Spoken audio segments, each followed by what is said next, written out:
अस्सलाम वालेकुम, मैं गुलाम मुस्तफा, आप देखें बकर नेटवर्क। अमेरिकी कांग्रेस ने अमेरिकी हुकूमत से डिमांड की है कि अमेरिकी हुकूमत अमेरिकी सफ़ीर को अडयाला जेल में भेजिए और इमरान खान साहब से वो मुलाकात करें और उनकी सिक्योरिटी को इंश्योर किया जाए ताकि इमरान खान साहब बाहिफाजत अपने मुकदमात से जब उनको बरी हो जाएं या जमानतें हो जाए तो बाहिफाजत बाहर आकर ये बता सकें कि उनके साथ क्या हुआ, किस तरह वन साइडेड ट्रायल के जरिए उन्हें सजाएं दी गई, 31 साल की सजाएं सुना दी गई, तो ये वो हकीकत बता सकें बाहर आकर। ये अमेरिकी कांग्रेस की जानिब से, अमेरिकी कांग्रेस रुकन है ब्रेड चेयरमैन, उनकी जानिब से ये डिमांड की गई है कि अमेरिका ये इंश्योर करे, इमरान खान साहब की सिक्योरिटी को इंश्योर करे और अमेरिकी जो सफीर है वो इमरान खान साहब से जाकर अडयाला जेल में मुलाकात करें। अमेरिकी कांग्रेस के अंदर एक हेयरिंग की गई। डोनाल्ड लू जो थे, जो अमेरिकी असिस्टेंट सेक्रेटरी ऑफ स्टेट हैं, उनकी हेयरिंग की गई, उनसे सवालात जवाब किए गए, उनकी हेयरिंग कंडक्ट की गई थी साइफर केस के हवाले से, जो साइफर केस पाकिस्तान के अंदर भी है जिसके ऊपर पाकिस्तानी अवाम को भी तहफ़्फ़ुज़ात थे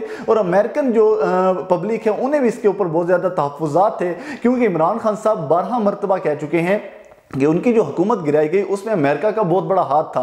तो इस पर हेयरिंग कंडक्ट की गई और डोनाल्ड लू को अकाउंटेबल किया गया। तो डोनाल्ड लू से सवाल किया गया। तो इस तमाम हेयरिंग के दौरान पाकिस्तानी सहाफ़ी भी वहाँ मौजूद थे, अमेरिकन सहाफ़ी भी वहाँ मौजूद थे और ओवरसीज़ पाकिस्तानी भी उस हाल के अंदर मौजूद थे। जब डोनाल्ड लू हाजिर हुए, जब डोनाल्ड लू आए तो तब शेम शेम की नाराबाजी की गई पाकिस्तानी ओवरसीज़ की जानिब से।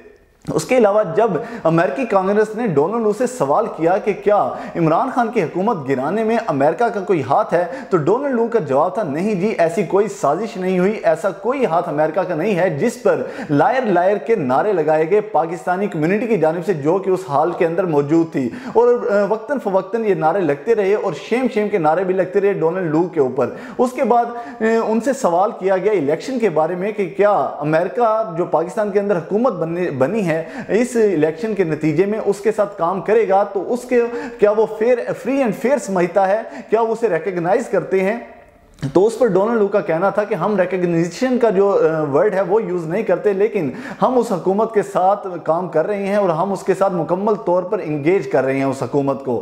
तो उस पर भी नारेबाजी हुई, उस पर भी डोनाल्ड लू को बहुत ज़्यादा मुज़ाहमत का सामना करना पड़ा, जो ऑडियंस बैठी हुई थी, जो पाकिस्तानी कम्युनिटी बैठी हुई थी उसकी जानिब से।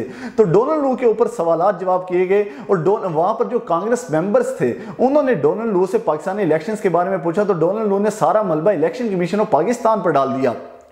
उनका कहना था कि ये इलेक्शन कमीशन ऑफ पाकिस्तान की नाअहली है, उनकी जिम्मेदारी थी कि वो फ्री एंड फेयर इलेक्शन करवाते, लेकिन जो इलेक्शन है वो पाकिस्तान के अंदर आल दो कि अब हुकूमत बन चुकी है, लेकिन जो इलेक्शन है वो रिग्ड हुए हैं और इलेक्शन के ऊपर बहुत ही शदीद किस्म के तहफ़्फ़ुज़ात हैं। और उन्होंने ये साथ साथ सजेशन भी दे दी कि इलेक्शन कमीशन ऑफ पाकिस्तान को चाहिए कि वो पाकिस्तान के अंदर दोबारा इलेक्शन करवा दें। उसके साथ साथ जो कांग्रेस मेंबर्स थे उन्होंने इसी दौरान ये डिमांड की कि अमेरिकी जो सफ़ीर हैं वो इमरान खान से जाकर मिलें, क्योंकि हकीकत इमरान खान साहब भी बता सकते हैं। तो इमरान खान साहब से जाकर उनकी जेल के अंदर मुलाकात करवाई जाए और वो उनकी सिक्योरिटी को इंश्योर करें कि इमरान खान साहब की जो सेहत है वो भी ठीक है, वो बाहिफाजत हैं जेल के अंदर और वो बाहिफाजत जेल से बाहर आ सकेंगे, ये सिक्योरिटी इंश्योर कराई जाए ये बात।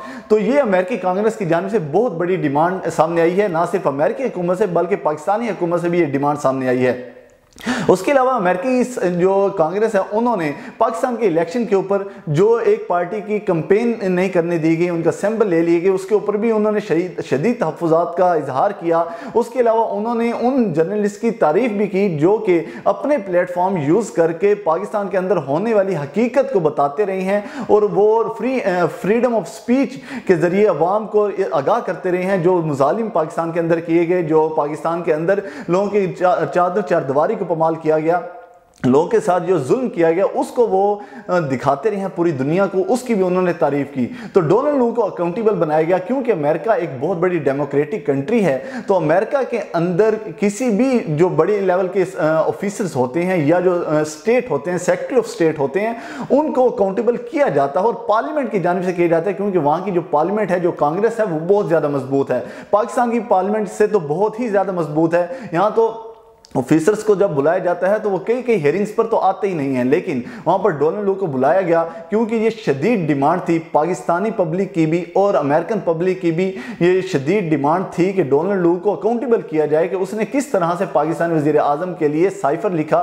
तो साइफर पर जब उनसे सवाल किया गया तो क्या साइफर आपने लिखा, तो उनका कहना था कि जो साइफर है ये दो गवर्नमेंट्स के दरमियान होते रहते हैं, ये इस पर जो सीक्रेट कोडिंग के जरिए बातचीत होती रहती है, ये कोई नई बात नहीं है। यानी कि उन्होंने साइफर को डिनाई नहीं किया, लेकिन साथ साथ उन्होंने ये भी कहा कि कोई साजिश नहीं की गई, ये उनका अंदरूनी मामला था। एक आइन के जरिए उन्होंने अदम एतमाद के जरिए जो अपोजिशन थी उन्होंने इमरान खान साहब को हटा दिया, इसमें अमेरिका का कोई किरदार नहीं था। लेकिन बहरहाल पाकिस्तानी अवाम की डिमांड पर और अमेरिकन अवाम की डिमांड पर डोनाल्ड लू को अकाउंटेबल बनाया गया और डोनाल्ड लू बहुत सारे सवालों के जवाब भी ना दे सके। तो देखना यह है कि अब पाकिस्तानी गवर्नमेंट और अमेरिकन गवर्नमेंट क्या अमेरिकी सफीर की इमरान खान से मुलाकात होने देती है।